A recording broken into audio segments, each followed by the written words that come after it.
say, oh, these are all good news, Bandar Malaysia take off happening. And you realize that some of the news cutting are even breaking was in September 2016. And expected completion of the first phase, which is from, what do you call that, until Batu, which is, what do you call that, the Sungai Buloh to Batu, July 2021. And then about 1.5 years, January, early 2023, the whole of MRT2 will complete. So that comes about 6.5 to 7 years kind of timeline. So that means whatever I'm sharing, I hope we always keep it in mind in terms of timeline. It's not that, oh, MRT start, that means next year it's going to complete or the year after. No, it takes about 6 to 7 years, right? So there's a timeline that we need to take into account. Now we talk about phasing. Phase 1, 2, 3. At the moment, there is no information on phasing. That means when we talk about the circle line, which is the first phase or which second, or if there is a third phase, information is not there yet. So today's presentation is more about looking at the alignment as a whole. Now, above or underground stations, at the moment, same, the information is not there. So it's better that we don't speculate too much, or it doesn't really matter in that sense, right? What's really more crucial is where is the station. What's the number of stations? 24. Now, I think it's also very interesting to look at the purpose of the MRT circle line, the MRT3. So out of 24, 9 of them are interchange station. So what do we mean by interchange station? That means this station has already a pre-existing station on it or nearby it.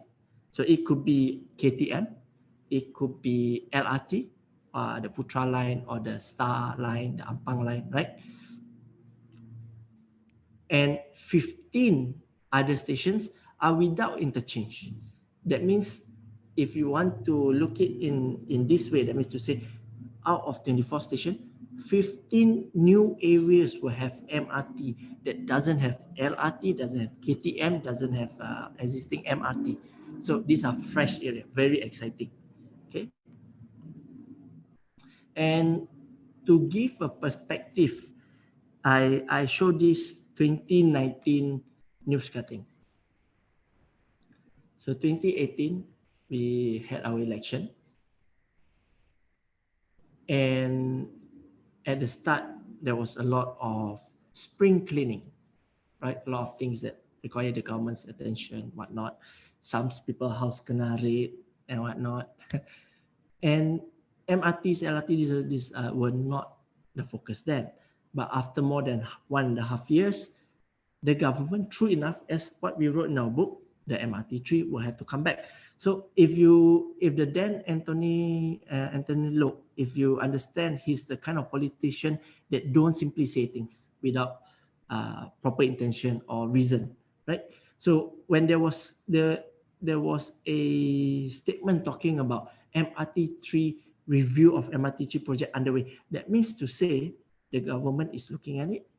And I always tell people, if not for COVID, if not for there was a change of government again, maybe mid of last year, we probably have some form of public display or public engagement by MRT Corp, whether Q2 or Q3. It's supposed to be about that time. But a lot of things happen, so now it's being pushed back. So that means, true enough, whether it's a BN government, whether it's a PH government, MRT3 has to come. So once PN, whether we don't know what's in store for them and for us, for as a nation, what's down the road, but the time will come where the government looks at MRT3 again, right? Now I want to suddenly take all of us back to 2011 very quickly. This was when MRT was first mooted. MRT line 1, 2, 3, all the way 2011. And the alignment was shared. So very exciting alignment was shown. This was the MRT1, Sungai Buloh Kajang. And a lot of people, you can see, big display, And if you look at the top left corner, you see three person there looking at the MRT alignment. And you see the gentleman, the man there, he's snapping picture. I think he's probably a property developer. Like, wow, every single station, snap picture. And then there's a lady on the left. She also took out her phone. She starts snapping picture. I think she's a property agent. Wow, information like this. And then the guy on the right, I think he's a student, don't know what to do. So he didn't do anything, right? So he didn't know, he just missed opportunity of his lifetime. So that was the MRT one. And these are some analyses that we see back then. The circle line is actually supposed to be the MRT2 back then. That was the old plan, right? So this was all the way 2013 alignment, but these are all already outdated. If I were to give a one-liner, what changed since when it was initially mooted, is that the circle line became smaller. It became shorter, became smaller. I think maybe number one for cost purposes and speed of build. And maybe they take a look at some of the areas within like Ampang inside much Taman Teratai. It doesn't have to go all the way there. So they make the circle smaller. Okay, these are some news. This was some old photos we did. We did a extensive study presentation for analysts. So these are all financial analysts. You can see we took them on bus tour to look at every proposed station location, who are the land bank owners and whatnot. Okay, those are all history. Yeah? Okay, this one is last year's document. Let me just show you over here.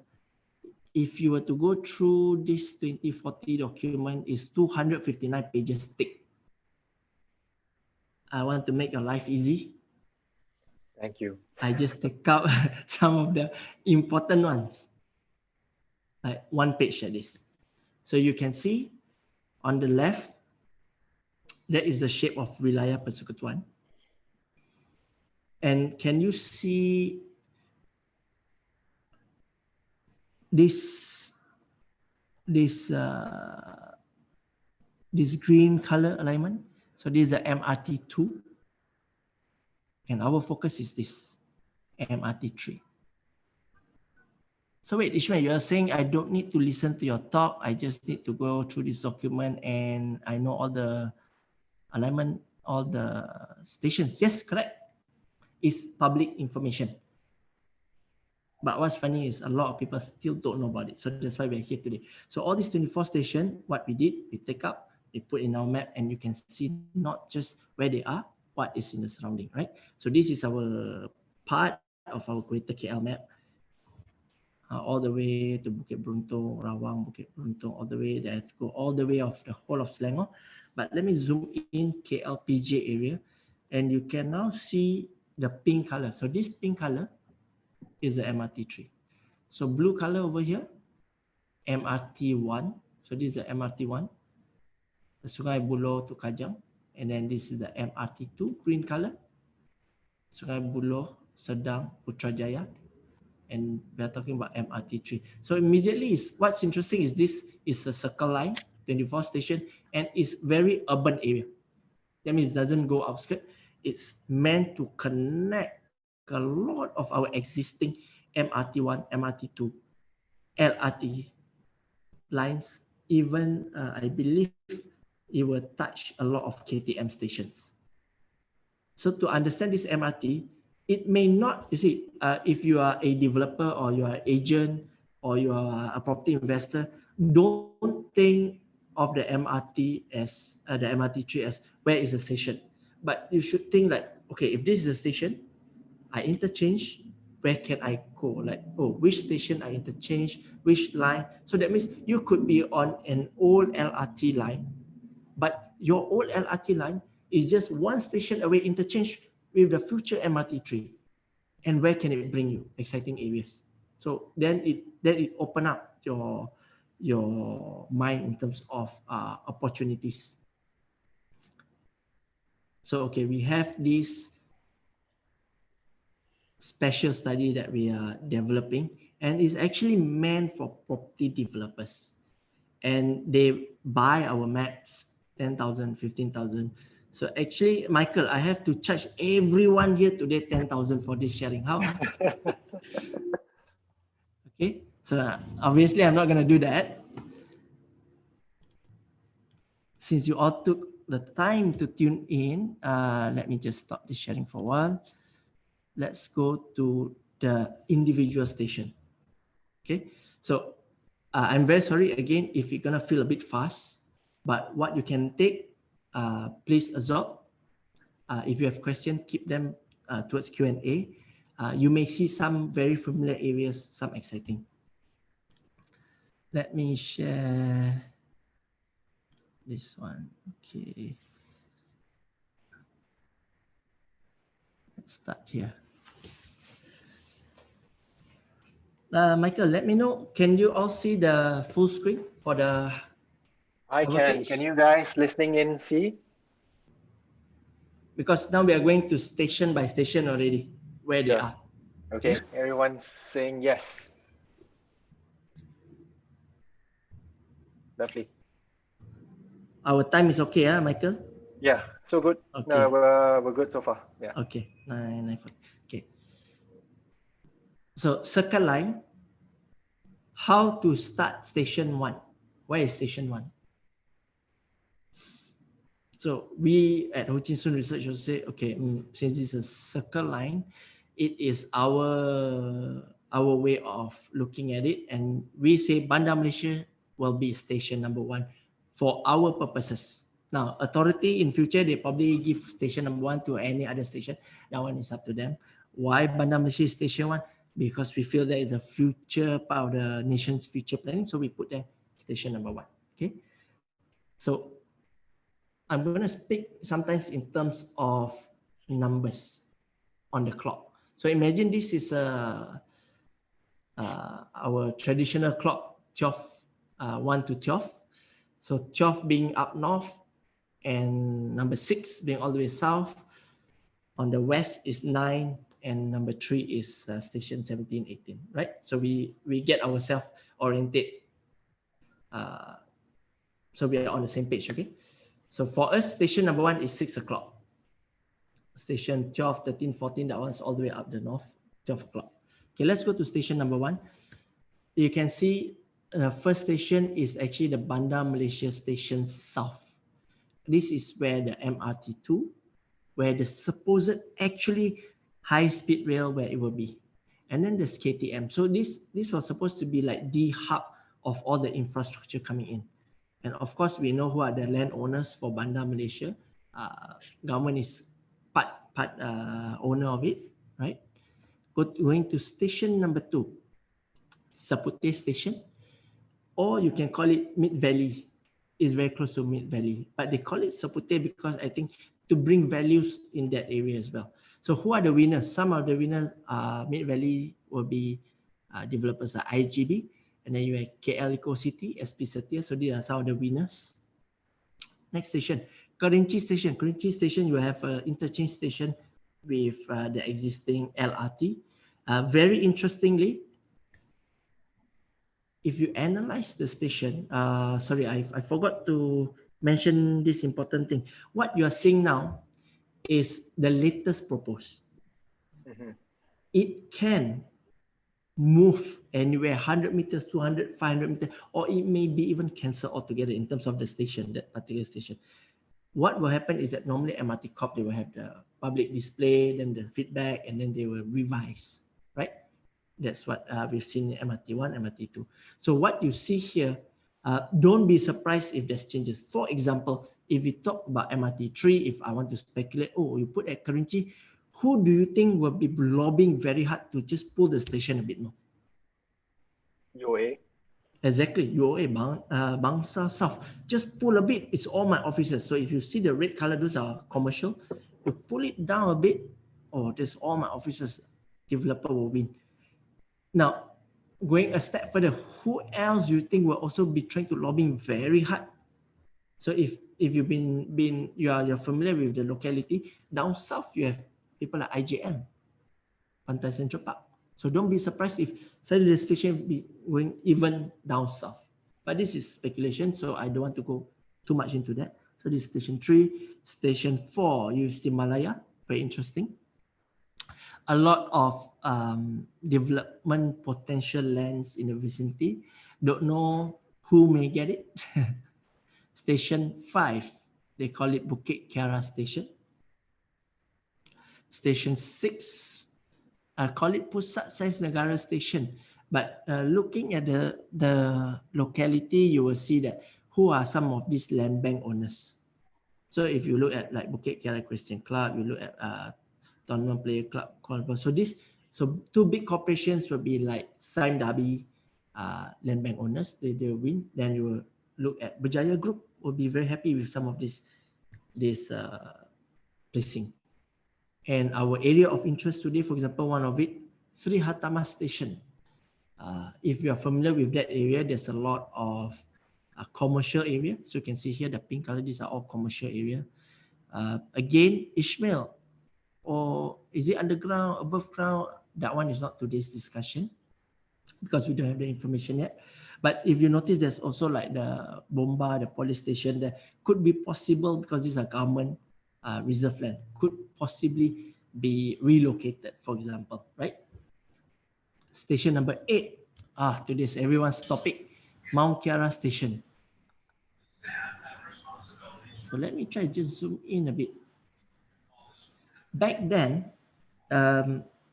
years ago when the alignment was still new, the Mont Kiara Station was supposed to just skirt at the side. That means it doesn't go into Mont Kiara area per se. But the latest alignment shows that it goes all the way inside and it's just behind Ocaris. Now, I qualify again, it could move 100 meter, 200 meter, 300, 500 meter. Okay, keep that in mind.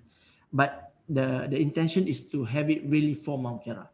Sure. And I truly feel that it is a fantastic move. Yeah. But what true value does it bring to the Mont Kiara area? I mean, of course, it benefits the condominiums that are directly next to it. But if you look at data and ridership on the MRT, for example, the Sungai Buloh line, it's been less than half of what they estimated. You know, what their capacity is like 500K. And, you know, now it's about 200K or less. Yeah. And in an area like Mont Kiara, you know, most people own $1 million properties and expensive and nice cars. It's unlikely that they will step into an MRT. So what true value does it actually bring to a neighborhood? Fantastic question, Mike. So let me just address first why the current or the existing MRT, why is it a bit poor in terms of ridership? Because we still have the last mile problem. Correct. That means it brings you to that station, but the feeder bus may not be sufficient enough to bring where you really want to go. So when people think about, I need effort to go to the station first, and then when I reach, then I need to solve how do I get to my true destination from that station. But the thing is, whether you want to continuously just, okay, everyone buy car. Like for the many years down the road, just continue buy car. And then if that is our direction, and then we will just lose out as a city compared to other cities. If you look at all the other advanced cities, it is a way of life to use rail. And you don't use cars generally to commute in the city.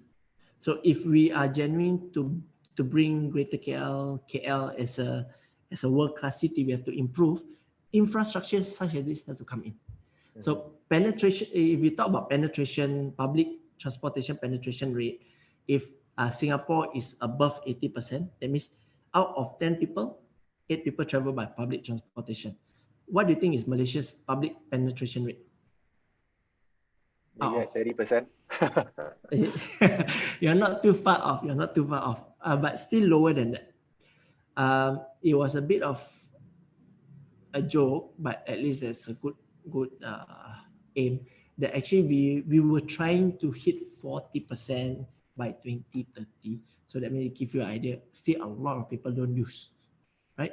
But as a government, you have to put it in place. There are only people can use. Because do you want us to move towards that direction?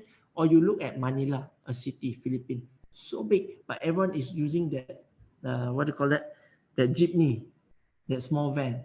And it somehow works for them, but truly that is not the most efficient way of getting around. Okay? So this coming back to our topic, I hope you don't mind. I just No continue problem. with Oh, someone finish. just asked, could you show the other Bukit Kiara station Can, again? Where it's can, located? can, can, Yeah, can. Backtrack later. We will do during Q&A. sure. Let me finish the 24. If, like I said, if we go, we will never finish. Okay. So Mount Kiara, very interesting. Who will be the winner? People like UEM Sunrise, because there are a lot of land banks. Interestingly, Station 9, they call it Jalan Duta Station. If you notice, normally people call towards these areas, Kiara North, but this Station 9 is towards a bit more towards to the eastern part, where it benefit the Kiara North developers, landowners, not too sure. So this may tweak a bit. Station 10, I think, is one of the interesting, very interesting one, is KL Metropolis, Nazar TTDI. Why I say it's very interesting is because now you have to imagine from a citizen that is not staying within this area, but if I can tap onto the MRT3, a few stations, I'm in a area that has a lot of officers, working opportunity place. So this is another interesting station. So a lot of some developers or professionals, they say, where shall we put it in KM Metropolis? It may shift a little bit here and there. I do not doubt that. But definitely this land bank, this area will have one station. Then we continue. Segambut Tengah Station. There's a lot of small plots of lands. I think developers are buying up some of the small, what I call that, small holding plots of lands. They are going to amalgamate and do some development. Station 12 and 13 is more of YTL. So you straight away take a look who are the land bank owners, Sentu East, Sentu West, YTL, stations and whatnot. If you zoom in, there are also other players. So some are the government-owned, government JLC company, GOC company. Then there's also a developer like Skyworld. So they are medium-sized developer that were also win. And station number 14, Air Panas Station, you have some land bank owners, EcoVest, they have some projects not too far against Skyworld, so they have some projects nearby. So these are some of the winners. Station 15, Jalan Semarak Station. At the moment, there's a lot already what we call that, high-rise, medium-cost developments.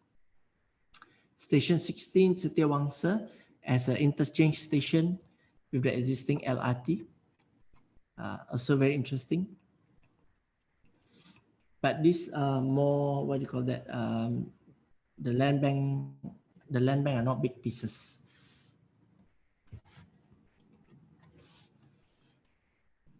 Station 17. If you look at some of those maybe public sources out there or speculation, back then the Circle Line is supposed to go to Ampang Point area. Right, it skirts following maybe MR2, go to Ampang Point. But the latest alignment is between somewhere like Glen Eagles and MCT. So there's some empty plots of land. So some of the landowners will benefit. Right? Very interesting. And of all stations, station number 18 is one of the best stations. Because my house and office is there.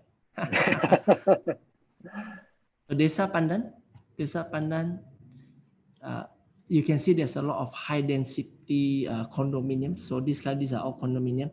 Menara Polo by Duruji, these are apartments, G Residence, Mutiara Upper East, these are all condominiums that have a lot of ridership, potential ridership, right? And Ho Chin Sun Research is here. Station number 19, Kampung Pandan area. So there are condominiums that may straight away like, oof, durian runtuh, right? Just outside, nearby. Station 20, Pandan Jaya Station, interesting. Mainly a lot of these areas are already developed compared to the 6 to 12 o'clock. So 12 to 6 o'clock, a lot of more small pockets of development. So depending on what type of developer or professionals type of opportunity they are going for. Station 21, Pandan Perdana Station. This one is what I call that. Also, you don't have big land banks player. Station 22, Taman Bida Station. A lot of grey. These are some of government reserve, cemeteries, Christian cemetery. You can see, right? Taman Tasik Permaisuri. Great news for them. I think is a location that is considered near but not exciting. But then there's an MRT going there to service maybe the hospital.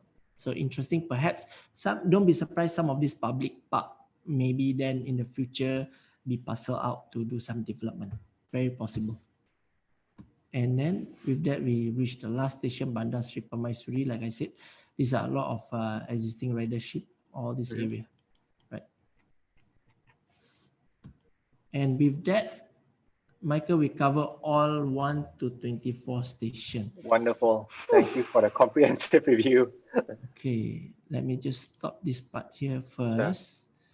Yeah. Okay, I guess for today's sharing, at least we took a look at station 1 to 24. Timeline 6 to 7 years for construction. So that means you start counting when they announce. But we also aware there's always about 3 stages. You have the announcement stage, people get excited. You have the construction stage, people also can see. So there's a change of value. That means the perceived of value is coming. And then when it's actually completed, then it's different. Say what you like about maybe ridership not so good or whatnot. But when we did our independent study looking at LRT, not MRT, LRTs, when we compare as similar as possible properties, if the property A has LRT and property B same but don't have LRT outside the 500-meter walking distance, how much is the difference in rental? So we came about 12 to 13%. So if you want to reflect that in your value, that's a difference of 10% value. So it does matter.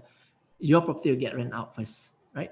So what you're saying here now, should we take your advice? Okay, maybe not advice, but should we take note of where the MRT line is and start investing based on the infrastructure? Because in the past, you've seen, in the early days when people invested in properties that are near the MRT, alignment, they saw property annual increases of 15 to 20% in the early days.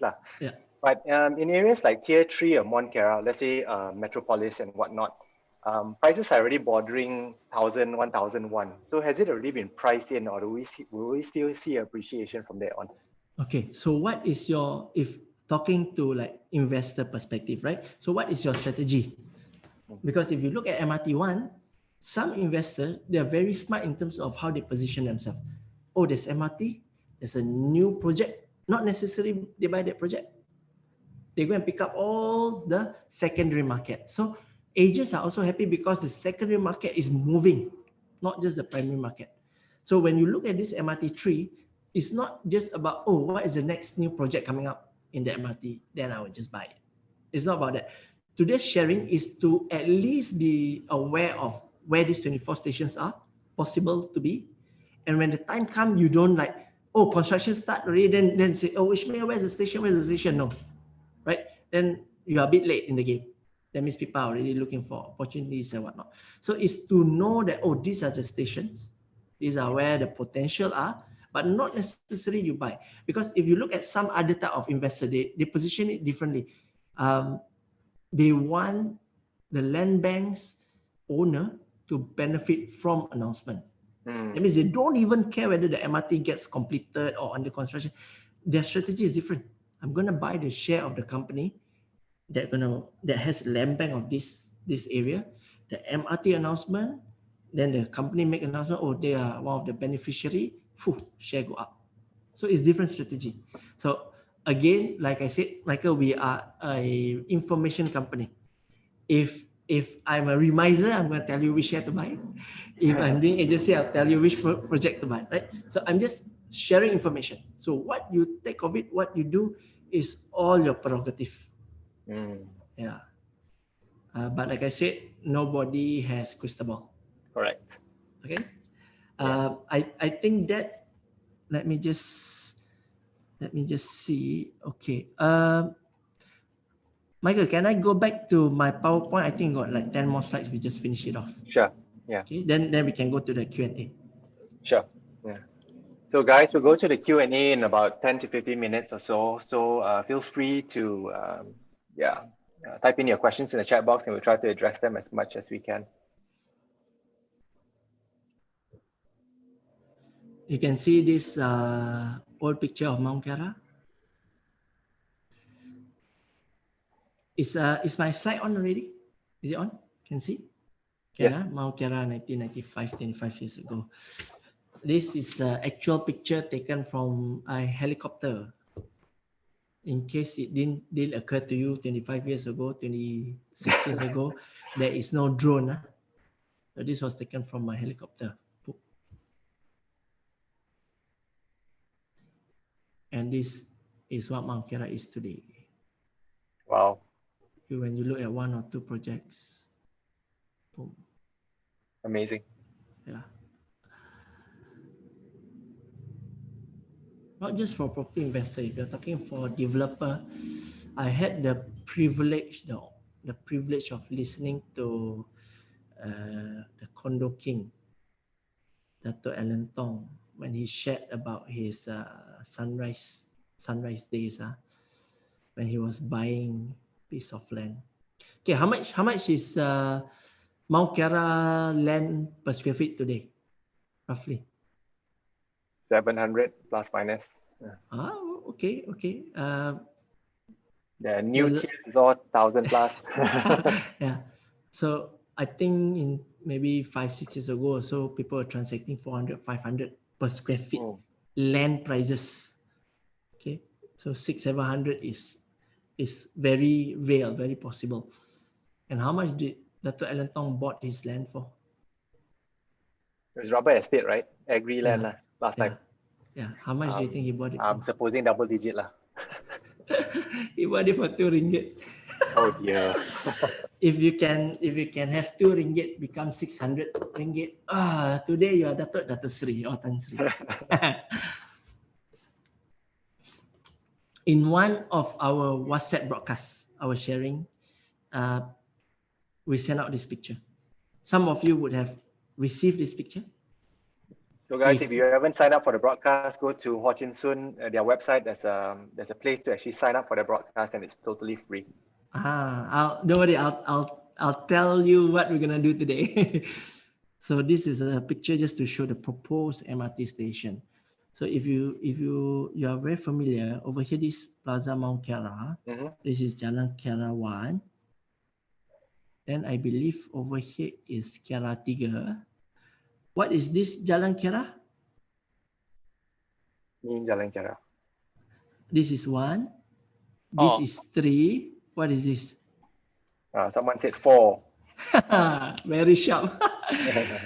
For the life of me, I couldn't understand why is this 4, like 1, 4, 3, 5. Okay, anyway, that's Jalan Kiara 4, right? This is another perspective, looking from north, looking down south. Okay, so of course you can go on the ground to take a look roughly where the location is, which are the condominium will benefit. Okay, this is another perspective. So I'm about to finish my PowerPoint slides. So Q&A. Just now, Michael also mentioned something about WhatsApp broadcast.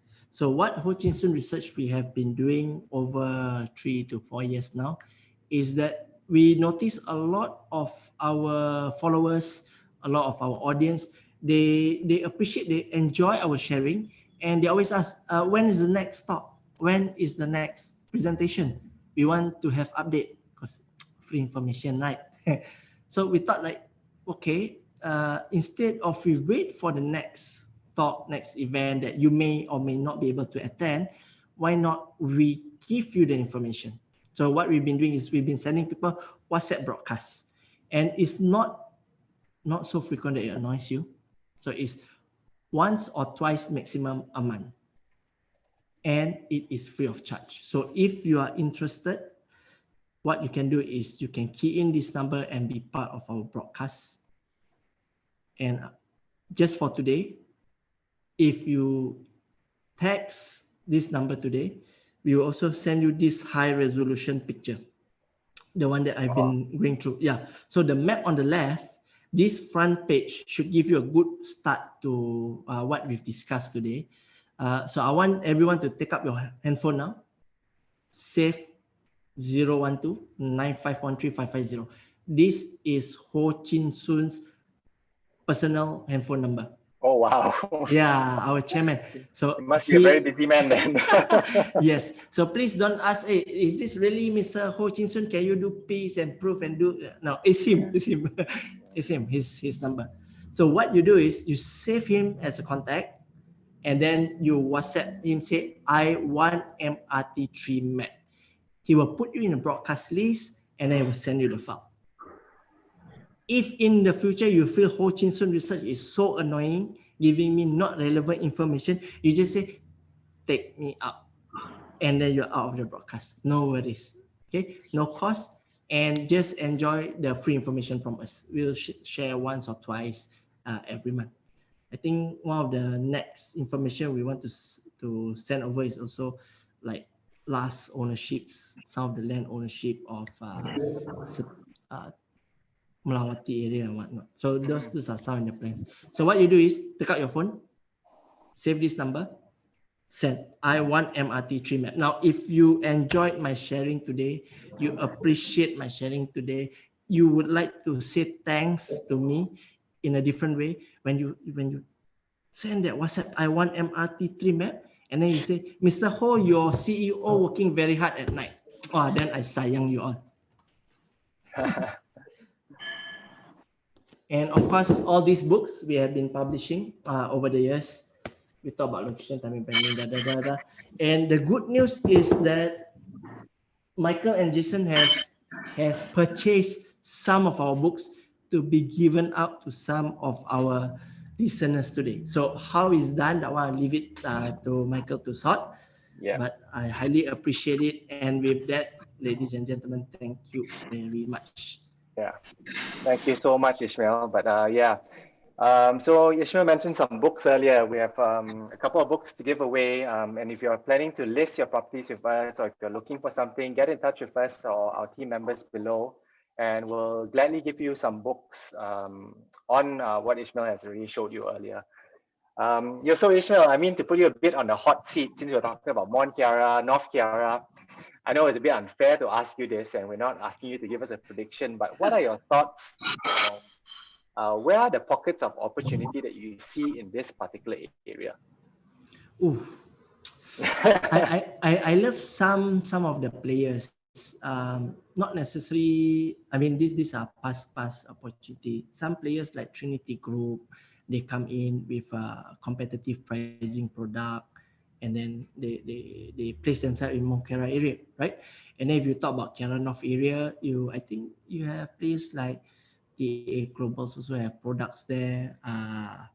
UOA, not too far, they have products somewhere nearby as well, Kiara North. And I think these are some of the developers that even will build a station for the KTM connection. So it's interesting, some of the players, what they're doing out there. It's not just about they secure land and then they build project and then they sell. They want to bring more value. And of course, if you remember back in almost 10 years now, I think, when UEM purchased Sunrise, if you follow the news, of course, normally corporate talk, they always say, oh, we purchased this company to learn scale, blah, blah, blah, blah. Truth is, when developer acquire another development company, is most often than not is for their land banks. Mm-hmm. So a continuous hero in Mont Kiara will be UEM Sunrise. And I think one thing is good about them is that they are, although they are GLC, they have been very competitive as well. of course, recent talks about the ECOWAS, all that, but then it didn't happen and whatnot. Recent years, UEM Sunrise, they've been overexposed in Iskandar, Malaysia, for example. But then they have now projects, not just Mont Kiara, they're doing the Kiara Bay. So these are good developers to look out for, right? Then where else? Which other areas you want, perhaps you can talk about? The Dutamas area, perhaps, comparatively to, let's say, the MRT3 area in terms of value. Very tricky, actually, because our topic is on MRT3 today. The position of that station after Mont Kiara, before KL Metropolis, it feels as though it's like in the middle of nowhere. But just to let you know, back then, I think if I'm not mistaken, MRT1, MRT2 is the same case. They will have station proposed that you scratches your head, and then towards the end, then they put in I think the intended land bank owners anyway since the start. So if you are the type that want to drill down further, be interesting to see who are the land bank owners in that vicinity. Okay, interesting. Yeah. And the other thing, when it comes to investing based on the infrastructure at this moment, right? How risky is this strategy? Because seeing, for example, when HSR was actually announced, a lot of people started buying land in Nilai, down south in Johor. Then when it didn't materialize, these people got burnt. And looking at the state of our current government and how the things are progressing at this point, right? At any point, like you said, it could be scrapped. So what are your thoughts on that? Okay. So first we go back to the what I think is the rationale, because even the devil don't know the mind of man, right?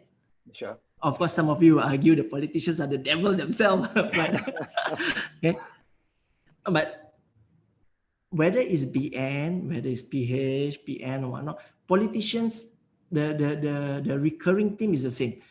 When they come into power, big projects, big infrastructure will be among the first to be reviewed. I wonder why. To be reviewed. That is the classic, let's discuss, maybe we don't need it, right? But that's how it is. The thing is, for example, if we don't talk about the MRT3, let's talk about ECRL. There was an alignment. It was okay, go ahead.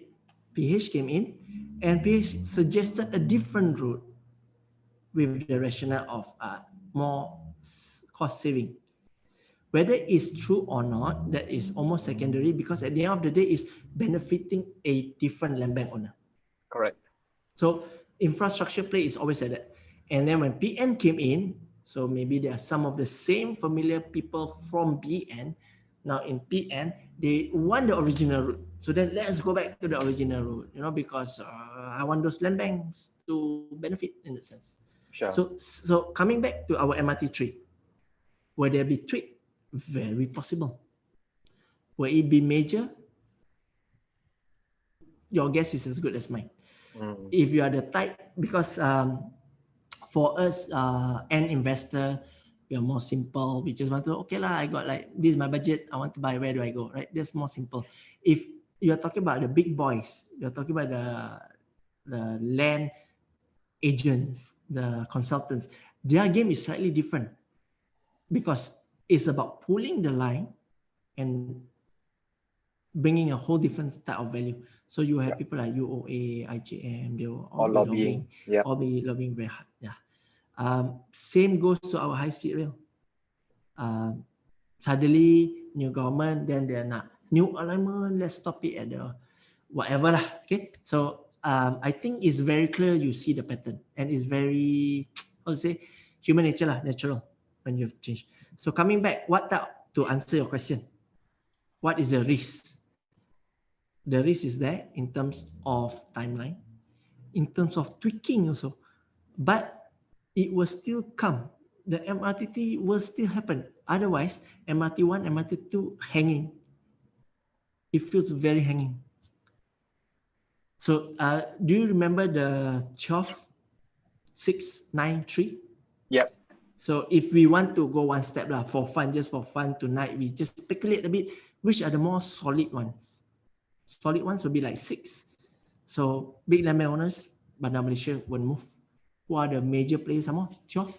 That one will be like YTL. Who can lobby stronger than a big company like that? On 9, you have Berjaya Group. You have Sam Dhabi. Which Taiko want to go and lobby with them? Like, so some of these places are already roughly fixed. Sure. Then 12 to 6 is much more fluid in that sense. Yeah. Okay. So that correct should me if give I'm you wrong. yeah. Yeah, correct me if I'm wrong, but I think areas like Mont Kiara and Dutamas, even if the MRT doesn't happen, for example, I think we have a certain margin of safety there, due to the area being so established, the infrastructure is already in place and it's, it has a high take-up rate as well. And, we see rentals of 4 to 6% yield and such. Am I wrong to say that? Yeah, of course, no. Yeah, you are spot on. In fact, Mike, when we talk about recession, there will be areas that when prices are taking I wouldn't say dive, when prices are weak or soft, these places just maintain. Places like Bangsa, TTDI, Mount Kiara, they are much more solid. I think if we talk to some of our friends in the industry that are more experienced, they will have gone through the Asian financial crisis, and they notice some areas, even financial crisis, holds strong value. Maybe 1 or 2 fire sale, that's about it. Value hold. So if you position like this, all MRT, LRT talk is not supposed to be your core, your main focus of investing. You're investing in the right place. All this is just bonus. The fundamentals. That's right. Your fundamental is right. You're fine. No need to worry. Yeah. But of course, we are also very excited. Corridors like Mont Kiara, Kiara North, KL Metropolis. I'm very interested to see how they grow over time. Okay. And here comes the $1 million question. I think that probably everyone wants to hear your thoughts. Is this the right time to buy?